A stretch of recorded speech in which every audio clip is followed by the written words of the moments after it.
Hello, everybody. Welcome to the Scumdogs Kennel. I'm your host, Chris Williams, and tonight we're going to be looking at mysterious structures, mythic and known structures.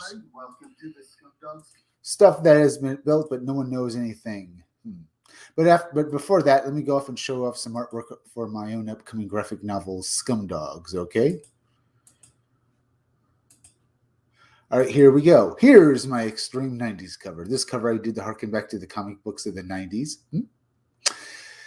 You know, comic books from back then, the comic books we all know and love. Now, the name of my graphic novel is Scumdogs. It's a parody comic book. I parody the cartoons we all know and love when we were growing up. Cartoons that we all really want to see again. Cartoons from back when we were young. With their great over-the-top storylines, their great characters, and none of the stuff we dislike. Now, my book is a parody book. The Scumdogs themselves, they're supervillains out to take over the world. They're parody versions of characters you'd see back in 80s cartoons. They're led by Deathmug, who's fighting his archenemy Buick Starpoon on my cover. They're the stars. Deathmug is a parody of various villains from 80s cartoons. He's the leader of the Scumdogs. The Scumdogs were once former pro athletes who had basically transformed themselves into monsters competing in sporting events. They're called Scum and Dogs because they traded their humanity for money. So you get the idea, Scum Dogs. But what happens? You get the idea they're not good people. They're not good guys. But what happens when they get banned from sports? The Scumdogs then decide to take over the world. Here you see him fighting his archenemy. Deathmug is fighting his archenemy Buick Starpoon. Deathmug is an arrogant dictator who wants to rule the world. He's based on various villains from 80s cartoons. If you notice, he looks a lot like the villains from G.I. Joe, the leaders of Cobra. Like Cobra Commander, he's got a metal mask. Like Serpentor, he's got gold on him, and he's purple like the Shredder from Teenage Mutant Ninja Turtles. While his archenemy Buick Starpoon, him and the rest of his team in the Space Forces are G.I. Joe parodies, which means they each have a military specialty, something they're good. Yeah, a military specialty. Now, Buick Starpoon is a parody of G.I. Joe parody. Buick Starpoon is a G.I. Joe parody, mostly of Duke from G.I. Joe, but he's also a parody of the space opera hero character, like Zap Brannigan or Captain Kirk from Star Trek, Captain Kirk. Buzz Lightyear or Buck Rogers, those kinds of characters. In fact, you notice the uniform he's wearing? That's his uniform right there. Anyone wearing a similar uniform is part of his team in the Space Forces. Now, but Buick Starpoon is also a hard-nosed military guy who never admits he's wrong, even though he is wrong. He keeps screwing up. Now, the other members of his team are on this cover as well. We have Roadhog over here. And we have other members of his team in the Space Forces. This bald guy with a gun down here, his name is Beach Pounder. His military specialty is that he's a Marine. While we have this guy back here in the red uniform driving that vehicle. His name is Blast Tank. His military specialty is that he's a heavy vehicle specialist, a tanker. This is one of 3 different variant covers you'll be able to back when Indiegogo goes live. So there's that as well to consider. Looks pretty good, huh? Now, let's go over here and look at Girl Friday. Girl Friday is another member of the Wild Rangers. The Wild Rangers is the name of Buick Starpoon's team in the Space Forces. She was assigned as Buick Starpoon's second in command because while the Wild Rangers fight the Scumdogs and save the universe, they're just morons who destroy stuff. So, to head off any trouble, her superiors in the Space Forces assigned Girl Friday as the second in command to Buick Starpoon, and she hates him. She hates her job because she thinks her career in the military is over because she's now just a sitter. She just sits and watches Buick Starpoon and trying to basically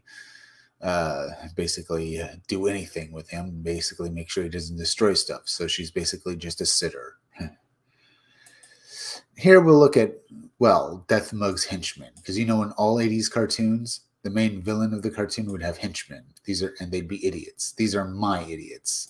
The pink guy down here is Sloppy, and the blue guy with the top hat here is Murder Mouth. They're a couple of morons who can't possibly do anything right. They're a parody of every henchman from an 80s cartoon, and they're going to be fun when you read about them in my graphic novel, which I'm working on every day. And when it's up on Indiegogo, please go and back it. And here we have Hair Metal Doctor. Hair Metal Doctor is a parody of Dr. Mindbender from G.I. Joe. Dr. Mindbender is a parody of Dr. Mindbender from G.I. Joe. But Mine is also a rock musician, and I think that's cool. He thinks of all the machines the scumdogs use to try and take over the world. He does it while rocking out. That's Hair Metal Doctor. And here we have Miss Breasty Melons. Miss Breasty Melons is a parody of the Baroness from G.I. Joe. But unlike the Baroness, she's a party girl who only wants to have fun. She only became a villain to have a fun time.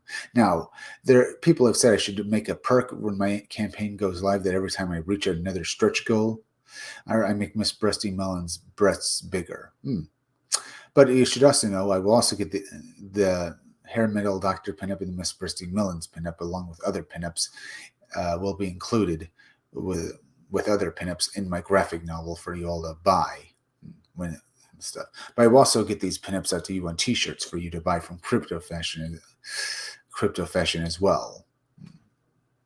Now we looked at my art from my upcoming graphic novel Scumdogs. Let's move on. Now tonight we're going to be looking at mysterious structures, ancient buildings that no one can really understand that have appeared in the world, stuff that has existed for a time and no one knows anything about. Looks pretty good, not too bad. Feel free to leave me a few chats, folks, because I love to hear from you guys. I wanted to talk about this stuff before, so here's mysterious cauldrons and valley of death still unsolved. Well, Siberian, it's over in Siberia. I wanted to talk about this before. Apparently, it's not. This place is someplace in Siberia where these ancient buildings exist. Look pretty weird, huh? I'll also be looking at other weird buildings and other structures that no one can really explain. Let's see. Let's get into this. A story popped up concerning a region of Siberia whose Russian name means Valley of Death. A story popped up concerning a region of Siberia whose Russian name means Valley of Death, and the mysterious, partially submerged metal cauldrons that are supposed to be seen there, that have defied explanation, have been attributed to aliens. Are they some kind of warning or protection system? Could these be related to the mysterious Siberian craters? The video refers to an expedition, possibly 2013, to this Valley of Death. More about that later, led by scientist Mikhail Michael Visvik. Mikhail here, to investigate alleged giant metal cauldrons whose existence has been claimed in local folktales. The place was warm enough that the cauldrons were said to be partially submerged in marshes, while the report gave details on the makeup of the team. 3 geologists, 1 astrophysicist, 1 mechanical engineer, and 3 research assistants. There was less on the metal objects they found submerged in the pool to 2 to 3 feet deep. Metallic sanding when walked on, smooth with sharp points on the outer edges, and they somehow neglected to take any pictures. Interesting, huh? That's very interesting about these ancient buildings in Siberia. Very weird. Very, very weird.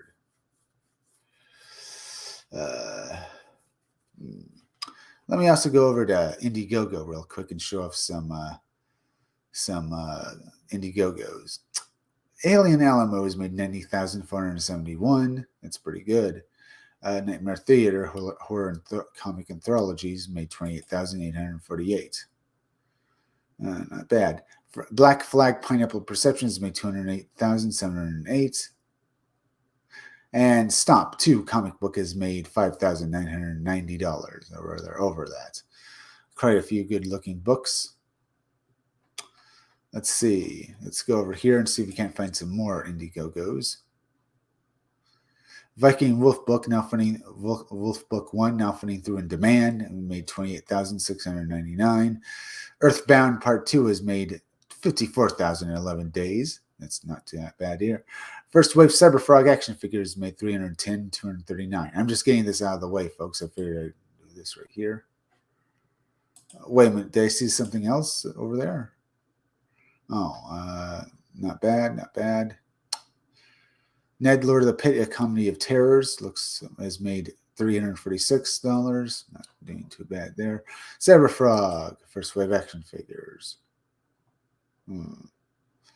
Each of these action figures is $40 to back, but except one, which is the Vespid action figure, and it's it's bigger, so it's $75.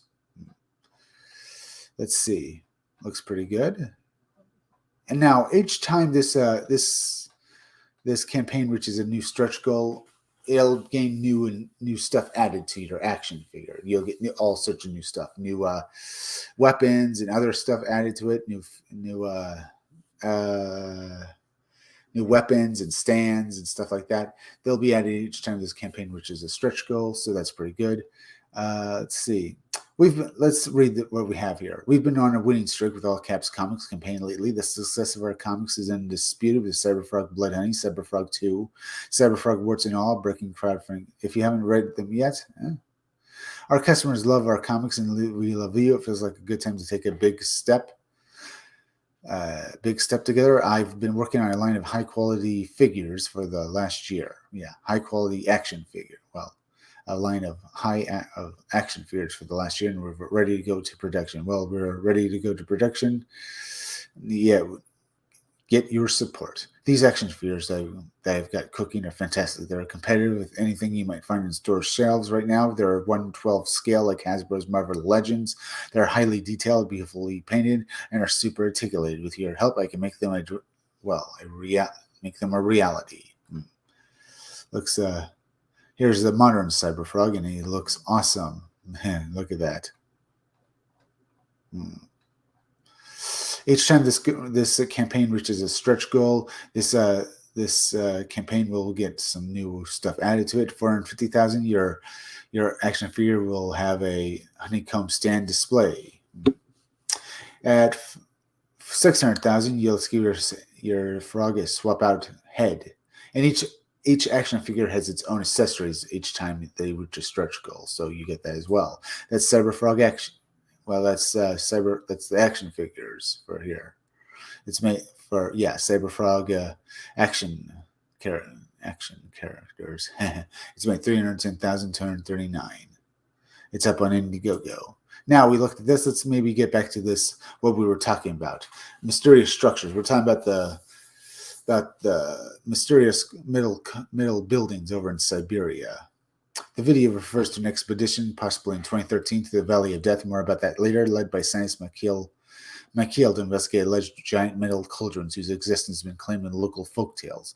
Area was warm enough that the cauldrons were said to be partially submerged in marshes, while the report gave great details on the makeup of the team. 3 geologists, 1 physicist, mechanical engineer, and 3 research assistants. There was less on the metal objects they found submerged in small pools 2 to 3 feet deep, metallic standing when walked on, smooth with sharp points on the outer edges, and they somehow neglected to take any pictures. There was a reference to another expedition, possibly cut metal, with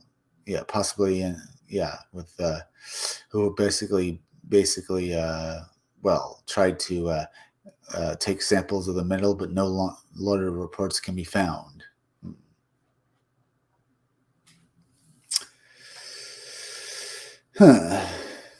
According to earlier reports, the folklore of the cauldrons dates back to the formation of the Uli Chukovich Valley of Deaths. Well, basically back 800 years ago by a cataclysmic event like the Tunguska meteorite in 1908. Stories of fireballs, explosions, scorched earth sound like a sinister meteorite impact. Were the metal cauldrons there already? That's where the different mix of folk tales starts. I frequently seen drawing local on a reindeer inspecting a cauldron. Cauldron.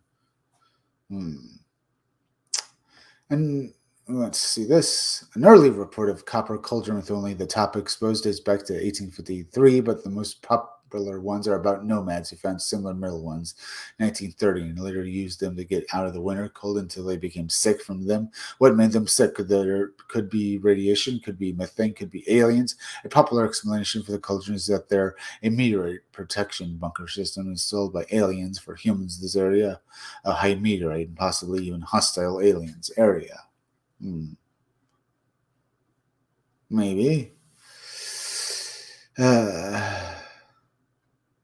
Here's what people think when the cauldron looks like before it sank.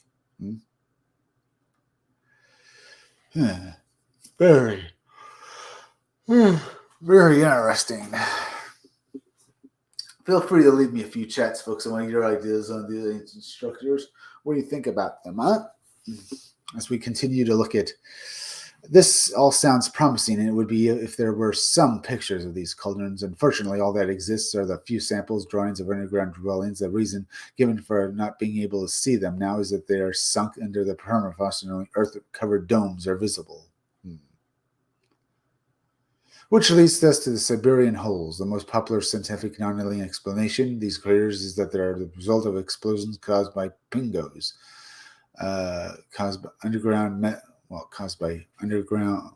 explosions, underground methane bubbles covered by a frozen dirt plug that explodes or collapses when the permafrost melts or the methane is ignited. The pre-crater bingos could be dirt-covered metal cauldrons to those with limited experience with and vivid imagination. Where does that leave us today? We have a valley of death in an area with a history of destructive meteorites. We have videos of researchers in swamp allegedly standing on the metallic roofs of underground cauldrons. We have ancient folk tales mixed with modern ones. We have drawings with no photographs.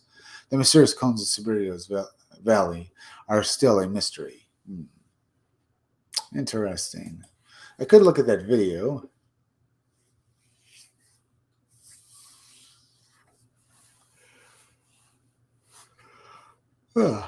Let's see here. All right.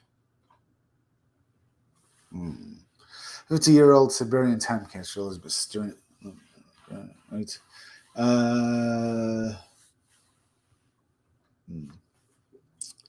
Let me see this. Siberia.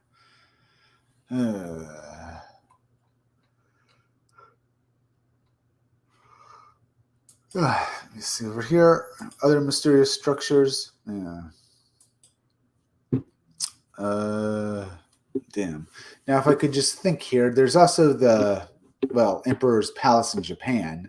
Well, apparently not the Emperor's Palace in Japan. Parts of it were basically older than the actual palace itself, like the Japanese build on top of it. Yeah, let's see. Imperial Palace.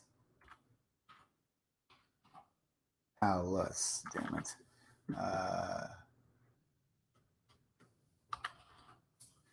Pal.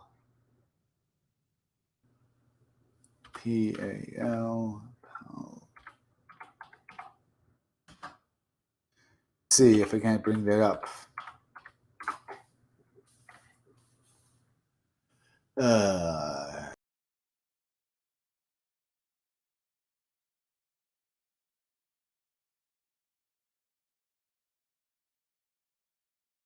Sorry, folks, that was a mistake. Sorry. Share screen again. Sorry, that was a mistake. As I was saying, I was trying to look for the Imperial Palace. Let me, Japan stuff. Let me try it again. Imperial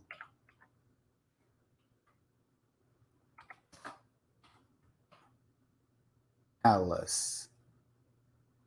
Japan, yeah. Let's see. Let me try UFO. UFO spot hovering over Japan's Imperial Palace is new. Cops pro UFO Japan Palace is new. Emperor takes over. Let's see. Here's pictures of the Imperial Palace, and now you'll get the idea. I'll try to find him. Let me go back over here real quick.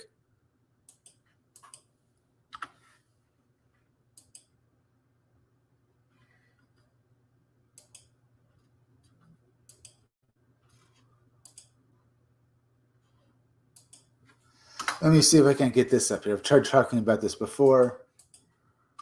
Let me get it up here. All right. Mysterious Samurai Ghosts. The Mysterious Ghost. Chinese. All right.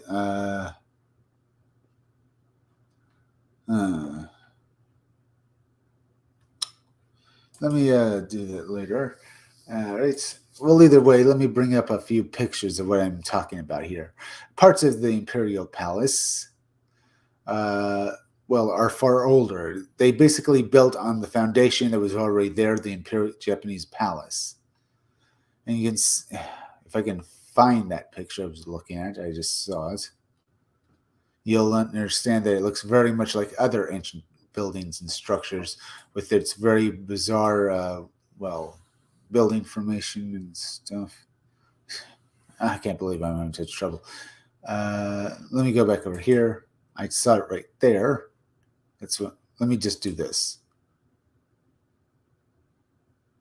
Oh, annoying. Of course, of course, of course. The Imperial Palace, Japan. I thought this would be far easier. Where are you? Where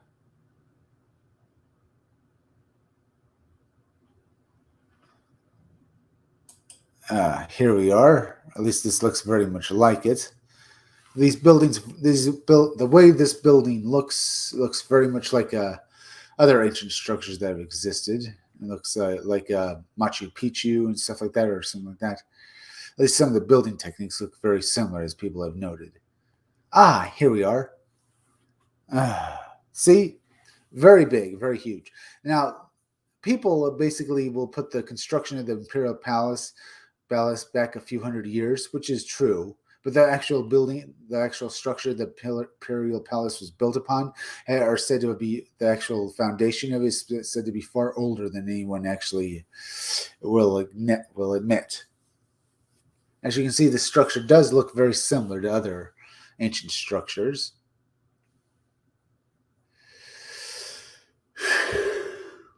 Wish I could. Is there a way to blow this picture up? Maybe give you a better idea. No, it doesn't look like it. Bianca Zombie Dude, yes, thank you for joining us for the Scumdogs Channel. Tonight we're talking about mysterious structures that no one can explain. We just talked about the mysterious cauldrons over in Siberia, but now we're looking at the Imperial Palace, Japan, and stuff like that. Let me see about this over here.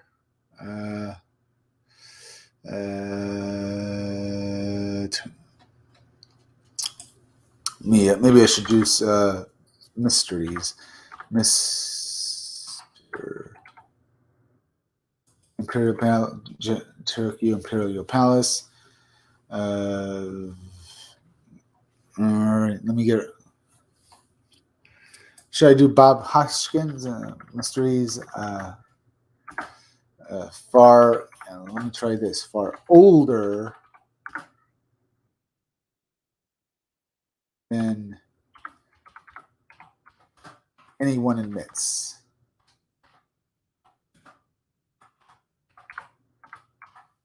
Let's see. The Tokyo Imperial Palace, official Tokyo Travel Japan in the 80s. Damn. How much was the.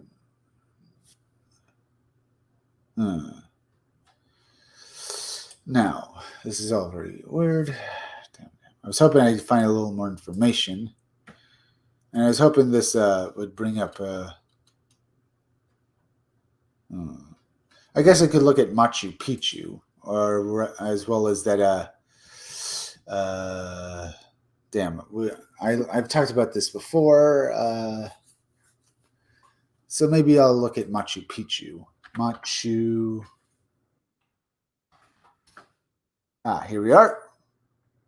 I just wanted the name here. Machu Picchu. Let me get this up here. I can come back to the Japanese thing later. Let's do this. Machu Picchu. There. Let's see. Machu Picchu was purposely built on top of intersecting fault lines, huh? Let me go down here. First kind of thing, this people from the future. Let Mysterious unknown planets. DNA study leads the way to the original Incas. Maybe. The strange story of the Amazonian. All right. Right.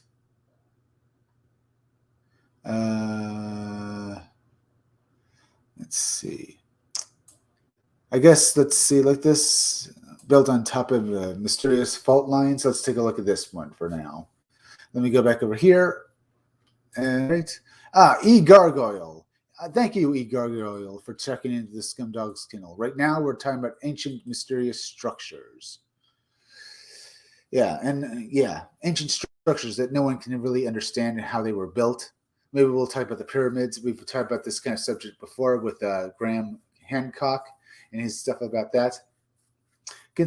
Now let's go look down here. But thank you for checking the Scumdog's Kennel, because there are definitely possibilities. Machu Picchu, like the Japanese Imperial Palace. Now, parts of it were definitely built by the Incas. At least parts of it. People newer parts of it. But they definitely say that there are parts of the Machu Picchu that are far older than the Inca structures on it. Their foundations, much like the Imperial Palace, were basically used as the foundations for buildings of the people who were actually living in the area at the time. So we'll look at the at the Machu Picchu here and basically see about it being built on various things as well. Considered to be one of the new seven wonders of the world and a symbol of the Incas, Machu Picchu stayed hidden from the outside world for centuries because of its remote mountaintop location. Fortified estate was built at the mid-15th century by Inca Emperor Pico at 2,430 meters, 7,970 feet above sea level of southern Peru's eastern Cordillera mountain range, while experts in Inca culture speculate Picacuti built it at the remote mountain because the location is a symbol of power and for the religious purposes.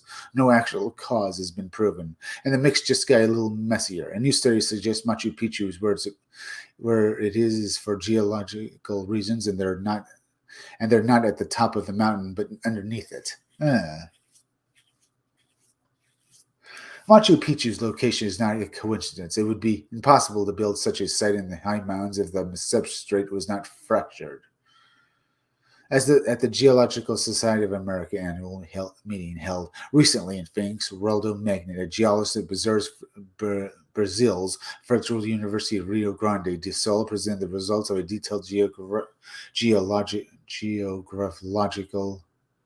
geographical analysis that suggests the Incas intentionally built Machu Picchu and other cities at the intersection of tectonic plates. A pre-conference press release explained the why didn't someone think of this sooner methodology.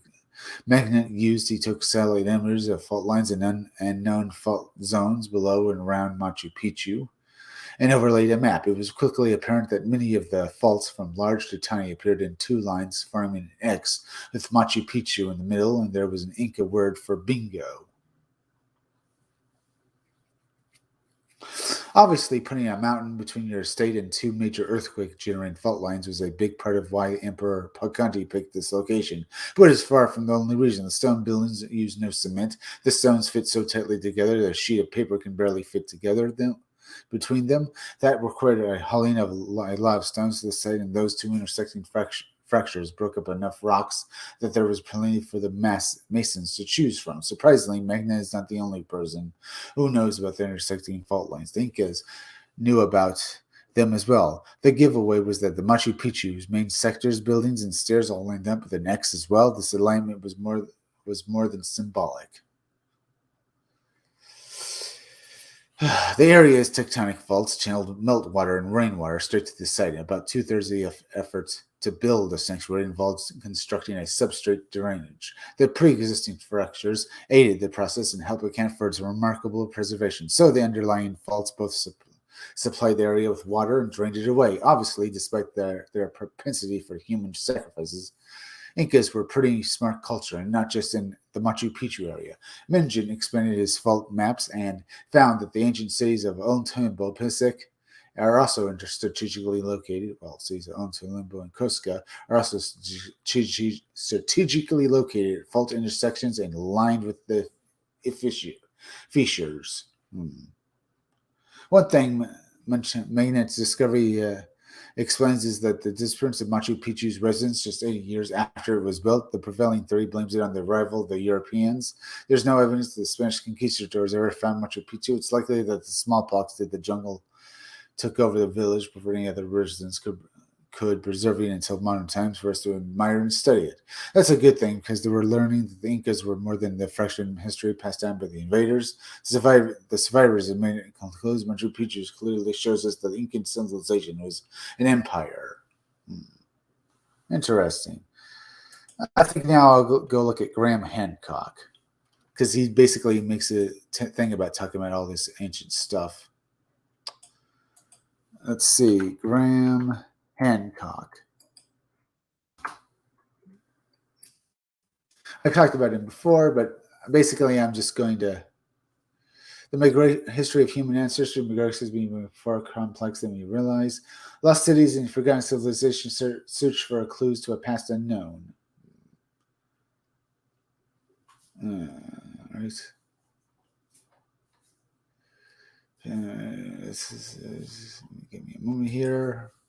Bring this up. So, what do you think about these ancient structures that no one can basically no one can explain? Like, say, Stonehenge. People say that the stones in Stonehenge were actually built far closer to the site than anyone really guesses. That could be true. But it also might not be true because the stones could have been hauled thousands of miles.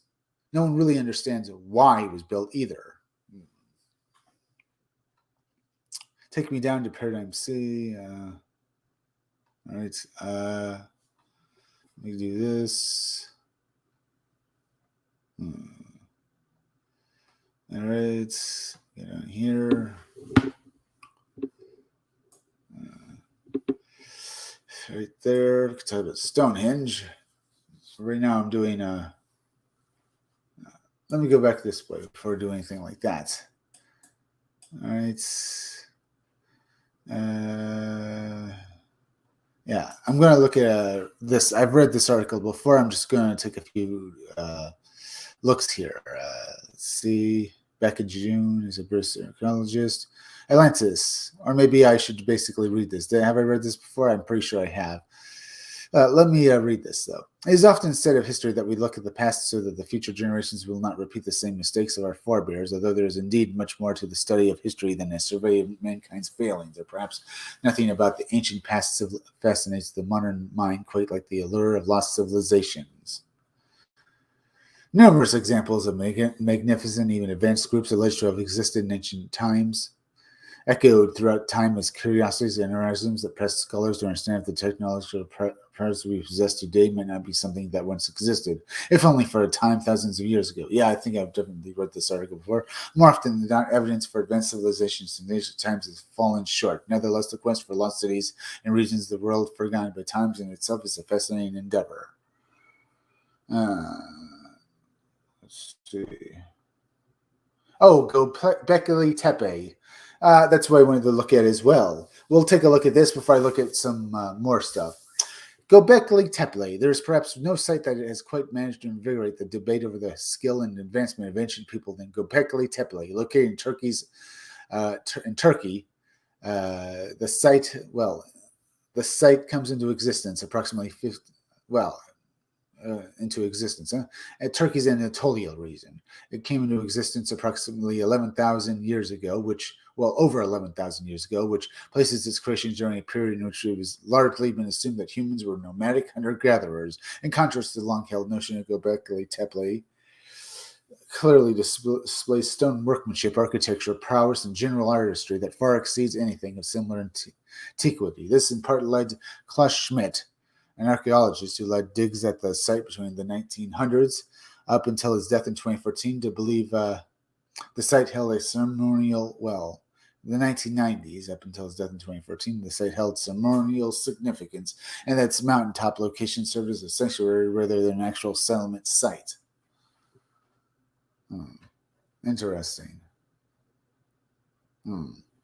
Apart from its impressive age, Göbekli Tepe has offered plenty else in the way of controversy. Most recently, reported the evidence of ancient Neolithic skull cult has been found during ongoing excavations. Alternative researchers like Graham Hancock have asserted that Göbekli Tepe may offer evidence for technological knowledge existed long ago, while not directly insinuating a connection to the mystical Atlantis. Hancock does speculate that Göbekli Tepe could be evidence for the existence of an earlier group whose knowledge is perhaps evidence in the site of architecture and symbolisms.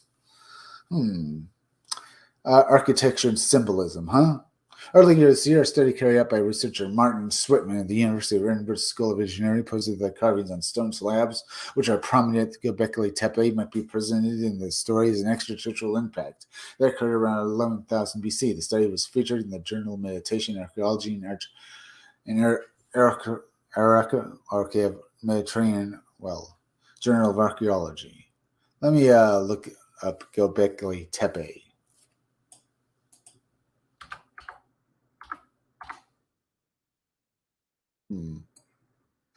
Let me go down here.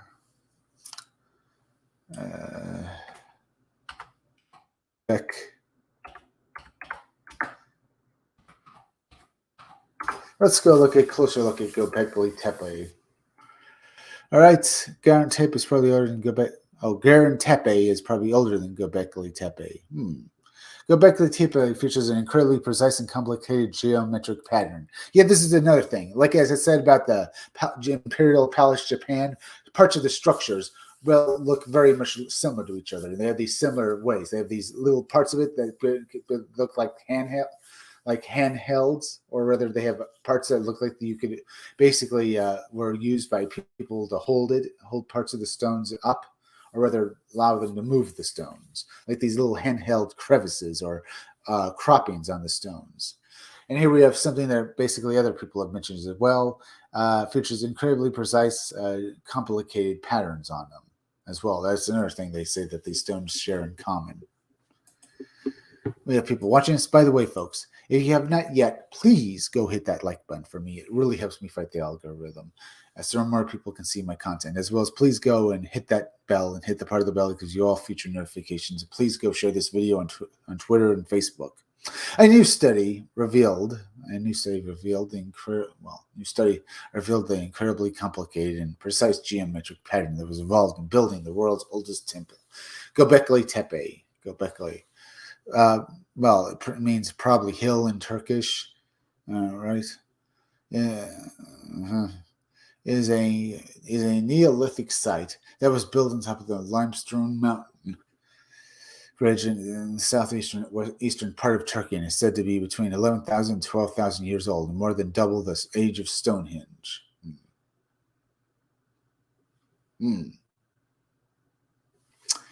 Ancient hunter-gatherers constructed this site using T-shaped pillars that contained detailed carvings. The pillars were placed in the shape of large ovals and circles, with each structure containing two giant center pillars that are surrounded by a bunch of smaller pillars that are facing inwards. The site, which was first discovered in 1994 by German archaeologist Klaus Schmidt, believed to have been used for religious gatherings and worship.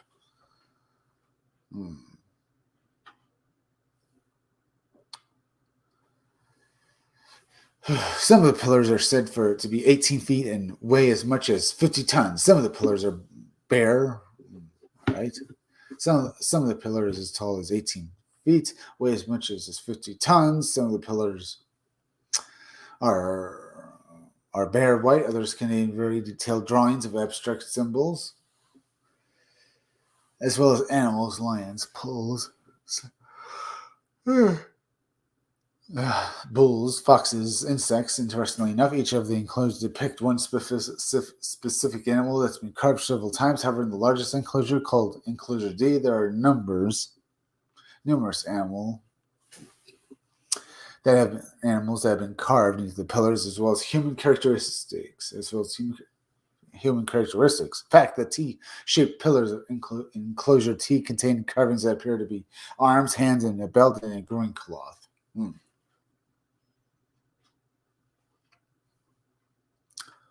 Interesting.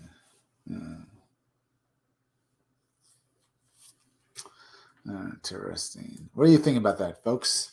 About ancient structures like this? Do you think aliens had their help in them building it, or do you think it was all due to humans? No one really knows for sure, but it's all highly entertaining to read. As for its geometric structure, Abe Gopher, who is a professor in Department of Archaeology and Ancient Near Eastern places at Tel Aviv University, along with doctoral candidate Jill Harkley, analyzed the structure at the site by using computer algorithms. Their study can be found right here. They discovered that the two centermost pillars were perfectly aligned with the middle part of the other structures. In fact, they found that by drawing an invisible line that connected to the center portions of each of the three structures, that it created an equatorial triangle. This indicates that the builders of the site used a geometric design for construction and would have spent a considerable amount of time planning it in advance. In an interview with Live Science, Gopher explained this further. Building one of these structures is a large project, but all three working together in a lot of energy. He had that it's still unknown whether the three structures were built all at once or at different times. All right. In order for the hunter-gatherers to have built such a precise structure, they would have had a pretty deep understanding of how to create and follow such a complicated floor plan. They possibly even used ropes in order to measure the correct distance between the pillars. Tristan Carter is an associate professor in the Tristan Carter was an associate professor in the Department of Anthropology at McMaster University, Canada, but it was not part of the study. He said it was by stating that these people weren't to be doing things as grand, as complex so early. And that is exactly what the study is so interesting. Interesting, huh? Let's see around here. Cave art should prove ancient humans study astronomy. Maybe mysterious Siberian humanoid statue is older than the pyramids. Oh, I've heard about this. This is about this ancient wooden statue and stuff.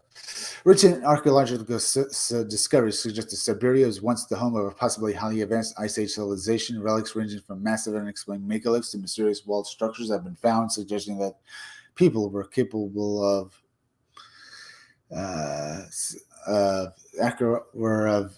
massive architectural feats.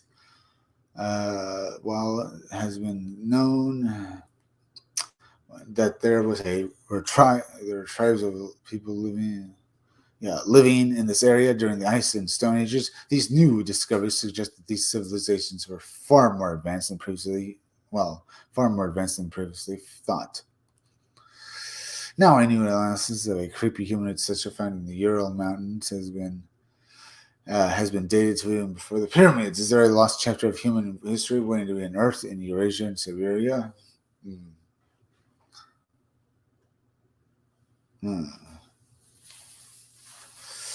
Possibly, if a recent analysis published in Antiquity is confirmed, the study examines the Shigei idol, believed to be the most ancient wood structure in the world.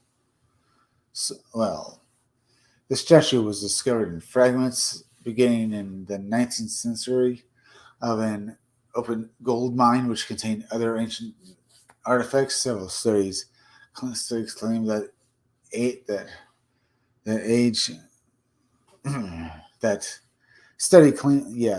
study claims that age is more than likely 11,600 years old and twice as old as the pyramids.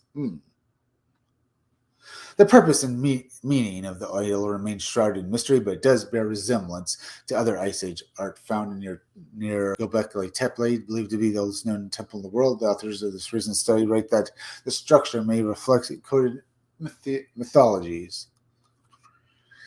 and could provide a glimpse into the folklore and beliefs of early civilizations indigenous to this part of the world. The placement of the faces could indicate the presence of an internal hierarchy among the images or a sequence of events. Above all, however, the Sigurd sculpture is unique within the early art of Eurasian. Others, the opponents of a. Let me reread that again. Sorry if I'm a bit off there. I'm a bit tired tonight. Above all, however, the sculpture is unique with the early art of Eurasian and offers the potential for a better understanding of the spiritual world of early hunter-gatherers of the first zone of Eurasia. Pre-industrial human civilization had only natural materials at their disposal, meaning the revs of time likely rendered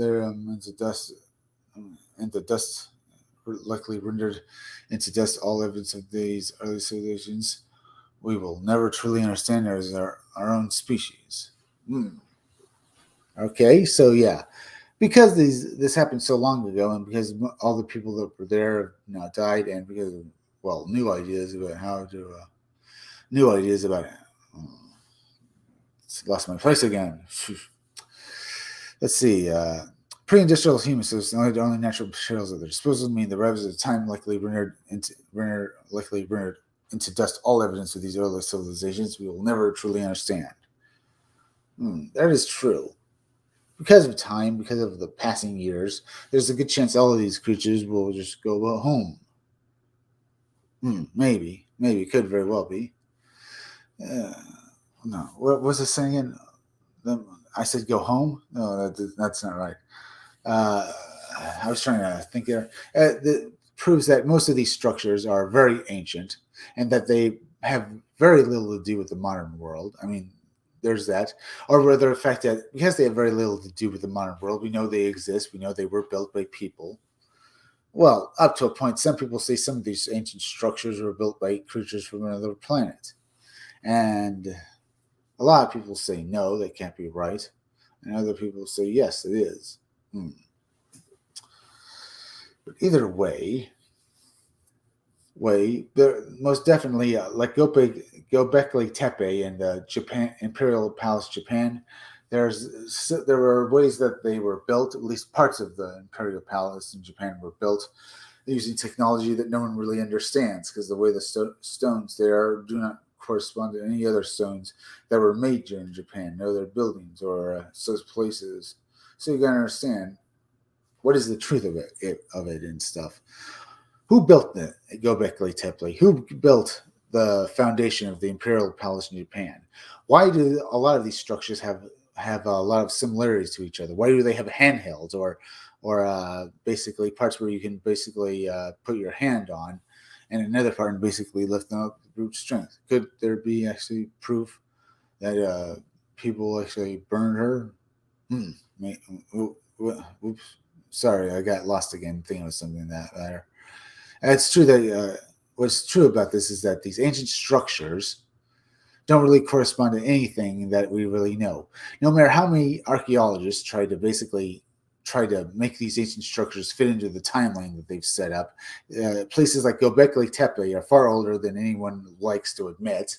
I mean, they have to admit, because they definitely know it's over 11,000 years old, back when this was a time when humans were basically hunter-gatherers, and it doesn't fall into the basically preconceived notion that time is just a straight line and all of these events happened on that timeline and there's nothing before it. But in reality, humans have been here on the earth for, maybe 2 million years, and only for the last 10,000 years have they actually built anything significant. I have no doubts about that, really. As I said, there are a lot of ancient buildings and artifacts that have similar connections to each other. Like the way, as I said before, these handholds or other such things on these artifacts that allow people to basically move them far easier, which is a given as well. But really, like the cauldrons in Siberia, these ancient mysterious structures that look and are very strange right off the back. I should say that they were all metal, and for some odd reason decided to sink into the earth of Russia later on, almost as if they were planned. So that is also another thing to consider. Hope you guys are understanding this. I'm so tired right now. I keep slurring my words.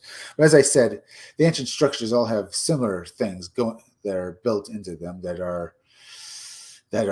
well are the same kind of things that you see in ancient structures all over the world. So really, there must have been a global civilization that existed thousands of years ago before anyone in modern archaeology would basically say that it happened. Yeah, there was some global super civilization, possibly Atlantis or Mu, that where humans were basically trading with each other and basically intermarrying and having children.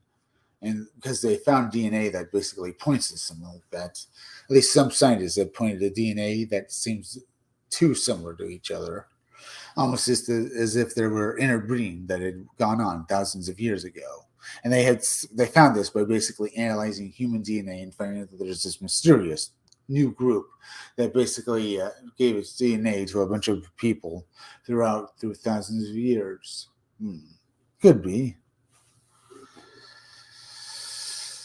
I mean, they found DNA of this ancient group recently. I read this article, and that basically says that in this group basically can be found all over the world.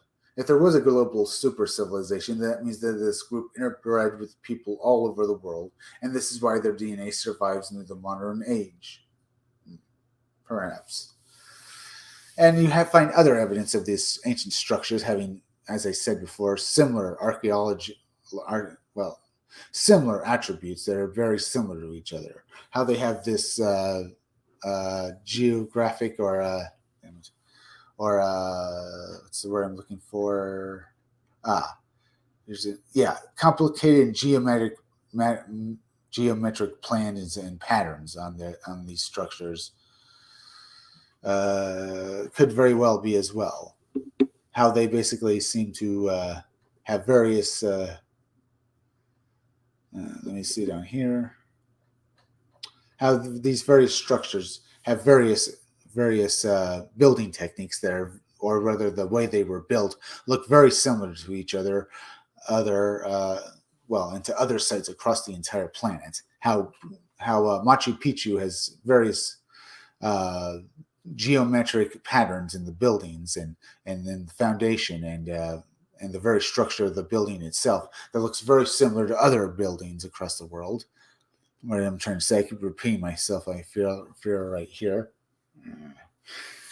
Yeah, I mean, definitely there probably was an ancient civilization that was far older, and what they left behind was DNA that can be found that can be found in us, and they left structures all over this planet. Were they Atlantis? Were they Mu? Who knows? Were they aliens? Possibly as well, because we don't know anything. We know that they existed, and we know, and people who can see that buildings all over the world have various similarities to each other. So most definitely, some ancient super civilization existed. There was international trade, and that's another thing, because there was no way, and this is where the ancient pyramids come up. There is no way the ancient pyramids had tobacco, but they found tobacco in ancient Egyptian structures and ancient Egyptian tombs and stuff.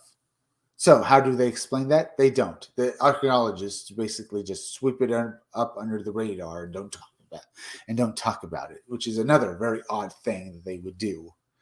Why would there be tobacco in ancient Egypt when it is a plant that was grown specifically in South America? Now let's go look at this structure here, this article. How long is it? Google world's oldest temple. Go ahead, we'll wait in the famous, and what you'll get is Göbekli Tepe in southern Turkey. People think it's to have been built 1,100 years ago. It was built over 11,000 years ago, yeah. A place to worship the god star Sirius, loaded with T-shaped covered stone pillars. It predates Stonehenge by 6,000 years and puts Utah's sole monolith. Utah's. Seoul. Shame. Unfortunately for fans of the Göbekli Tepe, it may soon be knocked down to number 2 with the announcement that Göbekli Tepe, or Gürhan Tepe in Turkey's southern and Silifke province, contains hundreds of stones and artifacts that initially appeared to predate Göbekli Tepe. Can Göbekli Tepe fans demand a recount? Life in the Göbekli Tepe is not only limited to a period of T-shaped stones, it reflects a much longer process. There is a settlement 700 to 800 years. It is certain that Gürhan Tepe is somewhere in this period. It may cover a longer period of time, or it may begin before the excavations. Here will reveal all these, but at least we could say that the process coincides with a significant time period, a contemporary period. This means 11,500 years before today. Professor Nikim Kull of the Prehistory Department at the Istanbul Department at a university is the leader of a Göbekli Tepe culture and Cameron Tepe excavations project, explains in a newspaper that while the site has initially discovered in 1997, surveys did not start until 2018, and excavations didn't begin until September 2019. This survey found that at least 250 T-shaped Neolithic era obelisks were found. The obelisks appeared to be similar to those of Göbekli Tepe, and the excavations are proving it. Excavations do prove it, huh? Or rather, are telling the truth. The excavation program continues in Gürhan Tepe in an intensive and rapid manner. There are more years of work, but we will have reached an older excavation center. This is 12,000 years old. The others will be much older. It will probably become a priority place. Göbekli Tepe. It will be our new focus of attention. Speaking of the 10th International Resort Tourism Congress, this week, Turkish Minister of Culture, Tourism, Mehmet here, excitedly delivered the news saying the discovery will make a sound in the world. Interesting. Resort tourism, huh? That would, make a sound in the world. Yeah, if you find a building far older than Göbekli Tepe, and you find that, well, definitely you're going to basically be well known in the world. Let's see. Would certainly be the case in both of the minister's departments. Göbekli Tepe has been regarded as the world's oldest temple since its discovery, and its monoliths and artifacts continue to be intensely studied, as well as those at Gürhan Tepe. The fame and publicity has resulted in Göbekli Tepe becoming a major tourist attraction for Turkey. While Gürhan Tepe might take some of that away together, this should increase the total number of visitors and tourist dollars, for the place where they exist. This year, we have found very important finds highlighting the human symbolism. We discovered sculptures and new buildings. The statue head is quite interesting. The statue head is 50 centimeters in diameter, is carved into the bedrock again. We found structures carved into the bedrock around it. They point out that Göbekli Tepe and the other place are loaded with T-shaped columns, and statues are different, with Göbekli Tepe having more animal representations, while Gürhan Tepe has people have more of human statues in it. That could mean that two sites, while similar, were separated by more than 35 kilometers, 221.7 mile distance. So far, the tools found at the temples indicate it was a hunter-gatherer society. Okay, that's interesting. That's very interesting. What do you think, folks? We looked at ancient structures and buildings that people can't explain. Who built these structures? I hope you enjoyed this live stream. I think I enjoyed bringing it to you, and I hope you come back again tomorrow. Remember, folks, please go and subscribe to my YouTube channel. Read Comics They're Bad for You. There's misspelled. It's THERE. Make sure you're still subscribed. Leave some comments down below, because I love to hear from you guys, as well as please go share this video. Hit that like button, folks. It really helps me fight the algorithm so more people can see my content. And the more people that see my content means my graphic novel Scumdogs comes out all the sooner. As well as please hit that bell, hit the part of the bell that gives you all future notifications. Also, please go and share this video out to Twitter and Facebook. As well as please go over and subscribe to Stitch Together Picks. Stitch Together Picks is a YouTube channel hosted by the Maniacal Cinephile. He reviews movies. You're going to love his channel and his content.